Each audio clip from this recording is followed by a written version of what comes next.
వ్యవసాయం దండగా అన్న వ్యక్తి చంద్రబాబు అని మండిపడ్డారు గుడివాడ అమర్నాథ్. సీజన్ అయ్యాక యూరియా ఇస్తానంటే ఎవరికి కావాలని ధ్వజమెత్తారు.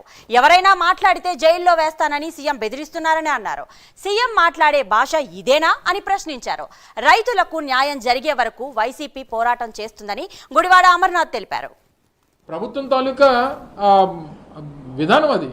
వాళ్ళు ప్రొక్యూర్ చేసుకోవాలి, వాళ్ళు ఇన్ఫర్మేషన్ గ్యాదర్ చేసుకోవాలి, వచ్చినటువంటి ఇన్ఫర్మేషన్ ప్రకారం ప్రొక్యూర్మెంట్ చేసుకోవాలి. ప్రొక్యూర్మెంట్ చేసుకున్నటువంటి దాని ప్రకారం ప్రజలకి అందుబాటులోకి తీసుకొని రావాలి. వారు ఇబ్బంది పడకుండా చూసుకోవాలి. రేపు సీజన్ అయిపోయిన తర్వాత నువ్వు ఇస్తే ఏంటి, ఓపోద్దేంటి? రేపు సీజన్ అయిపోయిన తర్వాత నేను డిసెంబర్లో ఇస్తాను, నవంబర్లో ఇస్తానంటే అప్పుడు ఉపయోగం లేదు కదా రైతులకి. వాళ్ళకి రావాల్సినటువంటి దిగుబడి రాదు కదా. పంటకి అన్ని రకాలుగా నష్టపోయేటువంటి పరిస్థితి ఉంటే మీ సంగతి ఏం చేస్తాను, బొక్కలో వేసేస్తానండి. ముఖ్యమంత్రి మాట్లాడాల్సిన మాటలు అవి. ఎవరిని బొక్కలో వేసేస్తావు నువ్వు? ఒక ముఖ్యమంత్రి స్థాయిలో నువ్వు మాట్లాడాల్సినటువంటి మాటలు అది. 75 సంవత్సరాల వయసు మళ్ళీ మీకు.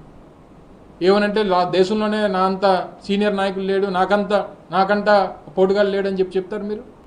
కనీసం అది చేమకుంటున్నట్టు కూడా లేదు. చెప్తారు కదా, రేపు జనరల్ బాడీ ఏది పెడితే మీ సంగతి తెలుస్తాం.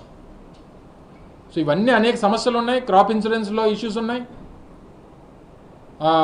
ఈ ముఖ్యంగా రాష్ట్ర వ్యాప్తంగా ఎరువుల విషయంలో కూడా పెద్ద ఎత్తున అవుట్బస్ట్ అనేటువంటిది రాష్ట్ర వ్యాప్తంగా ఉంది. సో ఈ అన్ని ఇష్యూస్ని కూడా క్రోడీకరించి స్థానికంగా ఉన్నటువంటి రైతుల సమస్యలు ఇవన్నిటిని కూడా క్రోడీకరించుకొని రేపు 9వ తారీఖున ఈ కార్యక్రమాన్ని పెద్ద ఎత్తున చేయబోతా ఉన్నాం. ముఖ్యంగా జిల్లా వ్యాప్తంగా, అనకాపల్లి జిల్లా వ్యాప్తంగా, అనకాపల్లి ఆర్డీఓ పరిధిలో ఉన్నటువంటి అన్ని నియోజకవర్గాల నుంచి పెద్ద ఎత్తున రైతాంగాన్ని, మా పార్టీ నాయకత్వాన్ని, పార్టీ కార్యకర్తల్ని అందరిని కూడా కలుపుకొని ఈ కార్యక్రమాన్ని విజయవంతంగా చేయడానికి అందరూ కూడా సహకరించమని చెప్పి మీ ద్వారా మరొకసారి ఈ ప్రాంత ప్రజానికాన్ని అందరినీ కూడా కోరుతా ఉన్నాం.